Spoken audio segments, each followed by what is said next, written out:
यो माला चाहिँ धेरैजनाले मन पराइदिनु भएको थियो अनि भिडियो पनि राख्नु न भनेकोले मैले चाहिँ आज भिडियो राखेको छु। स्टार्ट कसरी गर्ने त्यसको पनि भिडियो राख्नु न, सिकाउनु न सुरुदेखि भनेर भन्नुभएको थियो। अनि त्यसले गर्दा मैले चाहिँ आज सिकाउन गइरहेको छु होइन। सुरुमा त रिबन लिने, आफूलाई मनपर्ने कलर लिने। अनि यस्तो साइज के रिबनको साइज आफूलाई कतिको लामो मनपर्छ त्यतिको बनाएर यस्तो काट्नुको लागि यस्तो टुक्रा दिने, कति लामो। अनि त्यो चाहिँ यसरी अब त्यो यसरी बेर्ने, यसरी बेरिसके पछाडि यसलाई टुक्राइदिने, यसरी दुईपट्टि नै रिबनलाई टुक्राइदिने। अनि यो टुक्राएपछि चाहिँ यत्रो बस्छ, यत्रो बस्दै चाहिँ टुक्राएपछि अघि काटेको रिबनलाई चाहिँ अब एउटा दुईवटा होइन जतिवटा हुन्छ यसरी टुप्पा मिलाउने यसरी। अनि त्यो टुप्पा मिलाइसकेपछि यसलाई यसरी फोल्ड गरिदिने। यो रिबन चाहिँ यस्तो हुन्छ नि, यसलाई बिचदेखि यसरी फोल्ड गरिदिने। अनि यसको यो टुप्पा चाहिँ यसरी हल्का टुप्पालाई चाहिँ यसरी यु सेपमा काटिदिने दुईपट्टि नै। यसको दुईपट्टि नै यता हल्का यता यो हुन्छ नि हाम्रो जुन यताको भागदेखि यसरी हल्का काटिदिने, यु सेपमा काटिदिने। अनि काटिसकेपछि यसरी यस्तो बस्छ क्या, यो हल्का काटिदिने अनि यस्तो बस्छ। अब यसलाई चाहिँ लाइटर होस् या क्यान्डलमा पनि डढाउन मिल्छ। यसरी छेउछेउमा यसरी डढाइदिने हल्का, यसरी हल्का यस्तो बसोस् क्या मुजा जस्तो। अनि चाहिँ राम्रो देखिन्छ फुललाई। यस्तो भयो नि त। डढाएपछि सबै यो काटेको जति चाहिँ सबै यसरी नै डढाउनुपर्छ। तपाईँ कतिवटा फुल बनाउने त्यही अनुसारले यो टुप्पा यसरी डढाइदिने, टुप्पा यसरी डढाइदिने। अनि सजिलोको लागि चाहिँ यो बिचमा यसरी भाँचेर यसको हल्का यसरी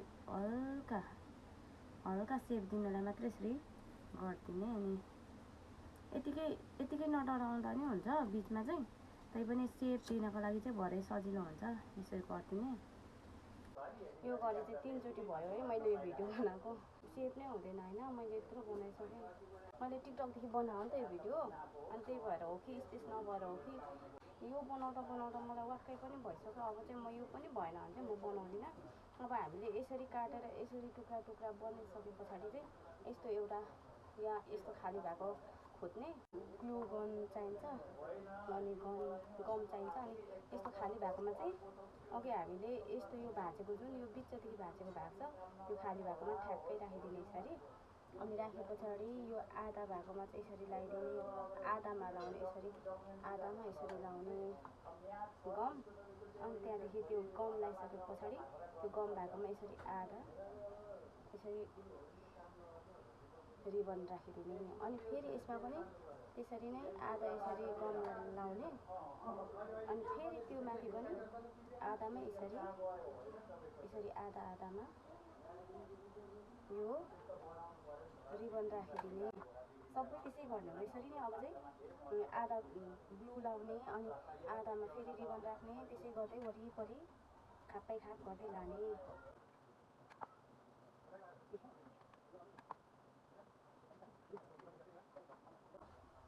अब यो एक खण्ड पुग्यो नि त। अनि यो एक खण्ड पुगेपछि फेरि यहाँ दुईटैमा लगाइदिने रिबन मात्रै माथिबाट यसरी लगाएर।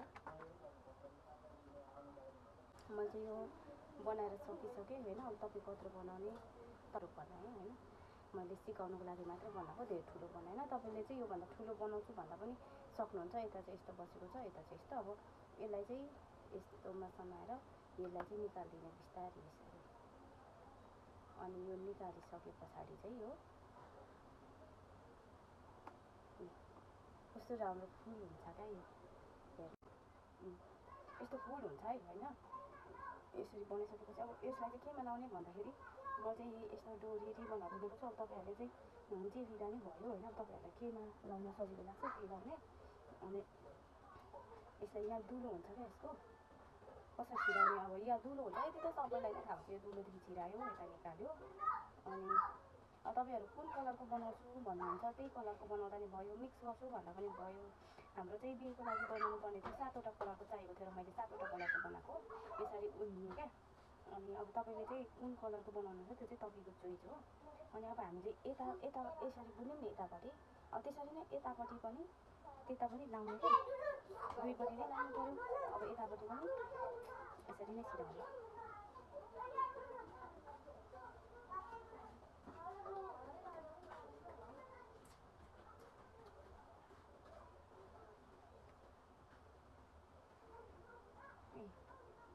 दुईपट्टि भयो नि त। त्यसो भएपछि यसरी यहाँ बिचमा अब यो बिचमा पनि एउटा धागोले यस्तो लिएर यहाँ तल राखिदिँदा राम्रो। तपाईँले डिजाइन निकाल्दा नि भयो, मोतीमाला राखिदिँदा नि भयो होइन।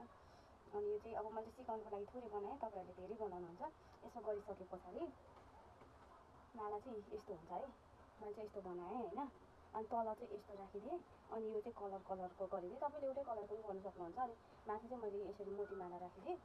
एकदमै राम्रो देखिन्छ। यो चाहिँ मेरो आफ्नै बिहेको हो, मैले आफ्नै बिहेको लागि भनेर बनाएको थिएँ। तपाईँलाई धेरै टाइम लाग्छ। तपाईँहरूले मन पराइदिनु भयो। तपाईँहरूको रिक्वेस्टमा मैले यो भिडियो बनाएको छु। थ्याङ्क यू सो मच सबैले मन पराइदिनु भएकोमा। यस्तो हुन्छ, तपाईँ पनि ट्राई गर्न सक्नुहुन्छ है त। यो चाहिँ सधैँभरिलाई सम्झना भयो क्या। अब मेरो चाहिँ होइन कहिले पनि ओइलाउँदैन नि त। गुलाफहरू भए चाहिँ ओइलाउँथ्यो। अनि यो चाहिँ रिबन हो नि त। अब यो चाहिँ कहिले ओइलाउँदैन क्या, सुकेर जान्छ, यो फाट्छ, यो ओइलिन्छ भन्ने भएन नि त। त्यसैले गर्दा बनाएको हो। एकदमै राम्रो छ, तपाईँहरू पनि ट्राई गर्नु होला। थ्याङ्क यू सो मच सबैजनाले मन पराइदिनु भएकोमा।